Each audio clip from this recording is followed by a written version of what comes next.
Hello दोस्तों, मैं पवन कुमार आपके अपने यूट्यूब चैनल स्टडी विद पवन पर स्वागत करता हूं।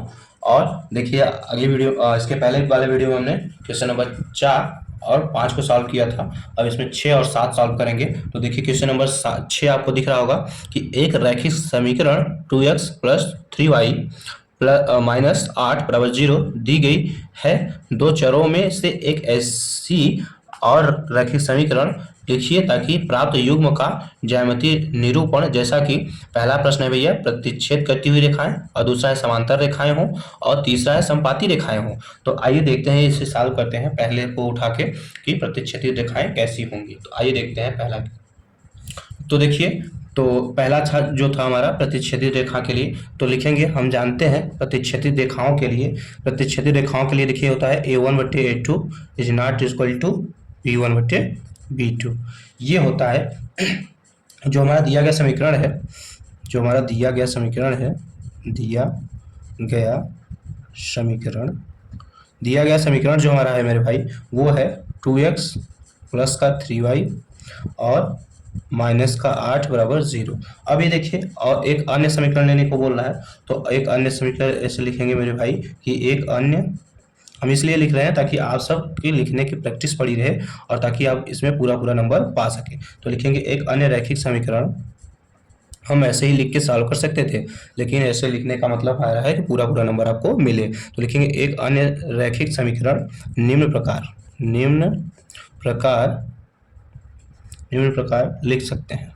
लिख सकते हैं।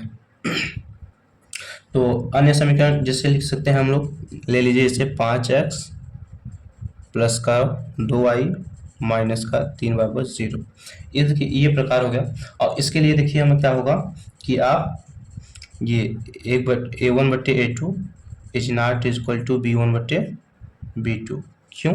क्योंकि मेरे भाई देखिए ये 2/5 होगा और ये 3/5 होगा, तो बराबर होगा नहीं। और उसके बाद लिखेंगे, ये देखिए क्या हो जाएगा, 2/5 इज नॉट इक्वल टू 3/2, तो इसलिए नहीं बराबर होगा। तो देखिए ये पहला प्रतिच्छेदित करने के लिए ये रेखाएं बनेंगी और यही आपका आंसर हो जाएगा। तो इस तरह पहला हो जाएगा। और आइए दूसरा देखते हैं, दूसरा क्या कह रहा है। और दूसरा कह रहा था समांतर रेखाएं के लिए, तो आइए समांतर रेखाएं के लिए देखते हैं। तो देखिए दूसरा था कि समांतर रेखाओं के लिए, तो लिखिएगा हम जानते हैं समांतर रेखाओं के लिए, और समांतर रेखाओं के लिए क्या होता है मेरे भाई, ये होता है a1/a2 और बराबर b1/b2 और is not equal to c1/c2। ये होता है समांतर रेखाओं के लिए। और जो आपका समीकरण है मेरे भाई, वो क्या था कि 2x प्लस का 3y और माइनस का 8 बराबर 0। ये था समीकरण जो दिया हुआ था क्वेश्चन में। और एक अन्य समीकरण लेंगे मेरे भाई, तभी तो तुलना करेंगे। तो लिखेंगे एक अन्य समीकरण मेरे भाई क्या लेते हैं, जैसे ले लेते हैं 4x प्लस 6y माइनस 7 बराबर 0। अब देखिए तुलना करेंगे जब आप, तो a1/a2 बराबर होगा, तो देखिए ये 2/4। अब इसे विभाजित करेंगे तो 2 का 2, 2 दूनी 4, तो हो जाएगा 1/2। अब b1 b2 लेंगे मेरे भाई, तो b1 का 3 है और b2 6, तो ये काटेंगे भैया, तो 3 का 3, 3 दूनी 6, ये हो जाएगा 1/2। अब इसके बाद c1 c2 लेते हैं मेरे भाई। c1 देखिए माइनस का 8 और c2 माइनस का 7। और देखिए माइनस से माइनस कट जाएगा मेरे भाई, तो हो जाएगा 8/7। देखिए 2 तो मिल रहा है, तीसरा नहीं मिल रहा है। यही स्टेटमेंट यहाँ था हमारा। तो अब यही स्टेटमेंट में यहाँ लिख लेते हैं कि a1/a2 is equal to b1/b2 is not equal to c1/c2। यही हमारा समांतर पूछ रहा था, प्रदर्शित करने के लिए बोल भी रहा था, और ये हमारा निकल आया। तो यही हो जाएगा आपका आंसर। तो ये देखिए दूसरा क्वेश्चन भी आपका सॉल्व हो गया। अब आइए देखते हैं तीसरा क्वेश्चन क्या कहता है, और चलते हैं तीसरे क्वेश्चन की ओर। तो देखिए तीसरा क्वेश्चन था मेरे भाई कि समपाती रेखाओं के लिए। तो लिखेंगे हम जानते हैं समपाती रेखाओं के लिए a1/a2 equal to b1/b2 equal to c1/c2। मतलब इसमें तीनों बराबर होनी चाहिए। और जो समीकरण दिया हुआ था क्वेश्चन का समीकरण मेरे भाई, तो वो था 2x प्लस का 3y और माइनस का 8 बराबर 0। ये समीकरण क्वेश्चन में दिया था मेरे भाई। और उसके बाद लिखेंगे आप एक अन्य समीकरण लेंगे, तो लिखेंगे एक अन्य समीकरण एक अन्य समीकरण जो है आपका लेंगे मेरे भाई, तो एक अन्य समीकरण हो जाएगा, जैसे ले लेते हैं हम 4x प्लस का 6y माइनस का 16 बराबर 0। ये तो दूसरा समीकरण हो गया। अब हम चलते हैं तुलना कर लेते हैं, तुलना करेंगे भाई, तो देखते हैं तुलना करके। तो देखिए तुलना करेंगे तो मेरे भाई तो ये हो जाएगा a1 बट्टे a2, और a1 का मान हमारा भाई 2 था और a2 का 4, तो हो जाएगा 2 का 2 दूनी 4, ये हो जाएगा 1 बट्टे 2।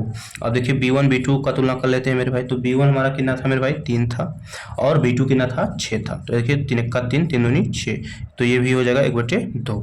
अब देखिए c1 और c2 तुलना कर लेते हैं मेरे भाई, तो c1 कितना था मेरे भाई, c1 था माइनस का 8 और c2 था माइनस का 16, तो देखिए माइनस से माइनस कट जाएगा और 8 एक 8 8 दूनी 16, ये हो जाएगा 1 बट्टे 2। अब देखिए तीनों मान हमारे बराबर हैं, कितना है मेरे भाई 1 बट्टे 2 बराबर 1 बट्टे 2 बराबर 1 बट्टे 2, और यही तो था मेरे भाई, यही तो था कि a1 बटे a2 बराबर b1 बटे b2 बराबर c1 बटे c2। तो ये यही प्रश्न यही था कि ये कैसे होता है, तो इस तरह हमने बना दिया और यही हमारा उत्तर हो जाएगा। और देखिए इस प्रकार हमारा क्वेश्चन नंबर 3 भी सॉल्व हो गया। अब चलिए क्वेश्चन नंबर लास्ट और 7वां, मतलब 7वां और लास्ट इस प्रश्नावली का, उसके बाद ये प्रश्नावली खत्म हो जाएगी, फिर अगले वीडियो में मिलेंगे अगली प्रश्नावली के साथ। तो देखिए क्वेश्चन नंबर 7 देख लेते हैं। तो देखिए आपको क्वेश्चन नंबर 7 दिख रहा होगा, ये देखिए क्वेश्चन नंबर 7 है, ये क्वेश्चन नंबर 7 है, और कह क्या रहा है, समीकरणों x माइनस वाई प्लस ए बराबर 0 और 3x प्लस 2y माइनस 12 बराबर 0 का ग्राफ खींचिए, और x अक्ष और इन रेखाओं से बने त्रिभुज के शीर्षों के निर्देशांक ज्ञात कीजिए और त्रिभुजाकार पटल को छायांकित कीजिए। मतलब पहले तो ये समीकरण को सॉल्व करके पहले ग्राफ विधि से सॉल्व करना है, उसके बाद जो हमारा त्रिभुज बनेगा इन भुजाओं को लेकर, उनको जो त्रिभुज हमारा बनेगा, त्रिभुज के अंदर हमको छायांकित मतलब उसके रंगना है, छायांकित करना है। तो आइए देखते हैं क्वेश्चन नंबर 7। तो देखिए लिखेंगे भाई कि दिए गए समीकरण युग्म से, और पहला समीकरण हमारा तो हो जाएगा x माइनस वाई प्लस 1 बराबर 0, ये पहला समीकरण, और दूसरा समीकरण हो जाएगा मेरे भाई 3x प्लस 2y माइनस 12 बराबर 0, ये दूसरा समीकरण हो जाएगा। अब इसे सॉल्व करेंगे तो लिखेंगे समीकरण 1 से, क्या लिखेंगे मेरे भाई, समीकरण 1 से, और समीकरण 1 मेरे भाई क्या है, ये आपके पास सामने दिख रहा है, तो आइए पहले इसको लिखते हैं। तो हो जाएगा भैया देखिए x माइनस वाई प्लस 1 बराबर 0। अब x को इस साइड रखिए और 1 को साइड करेंगे तो माइनस, ये पूरा पूरा पढ़ दीजिए, तो ये जाएगा तो मेरे भाई प्लस हो जाएगा, और ये जाएगा तो माइनस। अब देखिए क्या करेंगे, अब एक कॉलम बना लीजिए ताकि हमें x और y का मान जो निकले उसे और यहाँ नोट कर लीजिए, ताकि हमें प्रॉब्लम ना हो ग्राफ बनाने में, ताकि हमारे पास मान जब रहेंगे तो हम तुरंत ग्राफ बना लेंगे। अब देखिए यहाँ करेंगे क्या कि y का मान रखते जाएंगे और x का मान निकलता आएगा। तो y का मान पहले हम 0 रखते हैं, तो देखिए यहाँ 0 माइनस 1 तो बराबर माइनस का 1, तो देखिए माइनस का 1, ये x का मान हो गया। अब देखिए क्या है कि y है, y मतलब y का मान अब हम 1 रखते हैं, तो y का मान 1 माइनस का 1 बराबर 0। अब देखिए x का मान हमारा 0 आ गया, तो देखिए x और y का मान हम निकाल लिए। अब देखिए समीकरण 2 जो हमारे पास, अब समीकरण 2 को देखते हैं, तो लिखेंगे क्या कि समीकरण 2 से, अब हमारे पास दूसरा समीकरण क्या है मेरे भाई, दूसरा समीकरण है 3x प्लस का 2y और माइनस का 12 बराबर 0। अब क्या करेंगे मेरे भाई, अब देखिए क्या करेंगे, तो ये 3x प्लस का 2y और बराबर 12 हो जाएगा ये, और उसके बाद फिर पश्चांतर करेंगे मेरे भाई, तो हो जाएगा 3x बराबर 12 माइनस का 2y, और फिर देखिए x बराबर 12 माइनस का 2y और बटे 3। अब देखिए हमें यहाँ x का मान y का मान रखते जाएंगे तो x का मान निकल आएगा, और इसके पहले हम कॉलम बना लेते हैं ताकि हम यहाँ मेंशन कर पाएँ, जो हमारा x और y का मान निकले यहाँ मेंशन कर लें ताकि ग्राफ बनाने में प्रॉब्लम ना हो। अब देखिए क्या है मेरे भाई, अब देखिए ये 12 है, तो इसे लिखेंगे 12 माइनस 2। अब देखिए y का मान हम 0 में लेते हैं, तो गुणित 0 बट्टे 3। अब देखिए क्या करेंगे मेरे भाई, ये 12 है और जब इसका गुणा करेंगे तो 0, तो कोई मान नहीं होगा, और इसका जब कोई मान नहीं होगा मेरे भाई तो बट्टे का 3 हो जाएगा, और 3 का 3 3 दूनी 3 का 3 3 चौक 12, x का मान मेरे भाई 4 आ गया। अब देखिए क्या हुआ, अब यही चीज मेरे भाई यही वाला, अब देखिए 12 माइनस का 2। अब y का मान मेरे भाई, y का मान हम कितना रखते हैं, 3 ले लेते हैं, y का मान मेरे भाई 3 ले लेते हैं। अब देखिए गुणित 3 करेंगे और बट्टे 3। अब देखिए क्या होगा मेरे भाई, ये होगा देखिए 12 और 3 दूनी 6, और 12 में से 6 घटाएंगे तो मेरे भाई कितना आएगा 6, और ये आएगा 3, 3 का 3 3 दूनी 6, और x का मान मेरे भाई कितना आएगा 2। अब देखिए ये हमारा ये पहले समीकरण से प्राप्त हुआ था, ये दूसरे समीकरण से। अब जब दोनों मान प्राप्त हो गए तो आइए हम ग्राफ पे देखते हैं, ग्राफ, आइए ग्राफ देखते हैं। तो देखिए ग्राफ दिख रहा होगा आपको, ये ग्राफ हमारा, ये देखिए ग्राफ का मूल बिंदु है मेरे भाई ये, और ये प्लस का एक्स अक्ष है, और ये माइनस का एक्स अक्ष है, और ये प्लस का वाई अक्ष, और ये माइनस का एक्स वाई अक्ष। अब देखिए क्या कह रहा था मेरे भाई, ये समीकरण पहला है, और इस पहले समीकरण में मेरे भाई क्या कह रहा था कि देखिए एक्स का मान -1 मतलब ये यहाँ, और वाई का मान 0 मतलब इसी बिंदु पे, कहाँ मेरे भाई, इसी बिंदु पे। उसके बाद क्या कह रहा है मेरे भाई, एक्स का मान 0 मतलब यहाँ, और वाई का मान 1 +1, तो ये यहाँ इस बिंदु पे आएंगे आप, इस बिंदु पे। और उसके बाद देखिए आइए इसकी रेखा पहले खींच लेते हैं, इसकी रेखा खींच लेते हैं पहले, और मान मेंशन कर देते हैं ताकि सही रहे। और पहला मान देखिए हो जाएगा -1 0, और उसके बाद हो जाएगा मेरे भाई 0 1। और देखिए इसको, इसकी रेखा जो खींचेंगे मेरे भाई, ये हो जाएगा इस तरह से, इस तरह से हो जाएगा। और देखिए दूसरा समीकरण जो हमारे पास था, दूसरा समीकरण था, उससे जो मान निकाले थे मेरे भाई, वो था 4, एक्स का मान 4 प्लस में मतलब ये यहाँ, और वाई का 0 मतलब इसी बिंदु पे, तो हो जाएगा मेरे भाई 4, 0।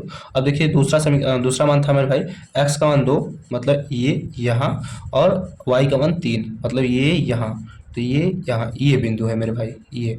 अब देखिए इसका भी मान मेंशन कर देते हैं, इसका हो जाएगा मेरे भाई 2, 3। और अब देखिए इसका भी जो है, इसका भी हम जो रेखा है बना देते हैं पहले। तो इसका रेखा देखिए बनेगा इस तरह मेरे भाई रेखा बनेगा। और देखिए ये यहाँ प्रतिच्छेद कर रही है, यहाँ प्रतिच्छेद कर रही है, और इसका जो ये हो जाएगा, तो ये देखिए ये निर्देशांक और हल इसका अलग अलग होगा मेरे भाई। तो देखिए जो निर्देशांक होगा मेरे भाई, जो निर्देशांक होगा इसका, निर्देशांक जो होगा, निर्देशांक ये 3 रेखाएं हो जाएंगी आपकी, निर्देशांक मतलब ये जो 3 अलग अलग है। पहला देखिए हो जाएगा -1, और दूसरा हो जाएगा मेरे भाई 2, ये वाला 0, 1, और ये हो जाएगा 4, 0। और जो आपका हल आएगा, हल जो रहेगा भैया, हल वो देखिए क्या होगा, ये जो इस बिंदु पे प्रतिच्छेद कर रहे हैं वो हो जाएगा, तो 2, 3। इस तरह ये क्वेश्चन भी आपका सॉल्व हुआ, और ये प्रश्नावली पूरी सॉल्व हो गई। अब अगली प्रश्नावली में हम मिलेंगे, अगली वीडियो में मिलेंगे अगली प्रश्नावली की का क्वेश्चन लेके। और तब तक के लिए धन्यवाद। और वीडियो अच्छा लगा तो वीडियो को लाइक और चैनल को सब्सक्राइब कर लीजिए, ताकि आपको लगातार इसी तरह सारे वीडियोस मिलते रहें और आपका अच्छे से तैयार हो जाए, और अपने मित्रों तक भी इसे शेयर करें ताकि उनका भी हेल्प हो सके और वो अच्छा प्राप्त कर सके। और तब तक के लिए धन्यवाद, जय हिंद।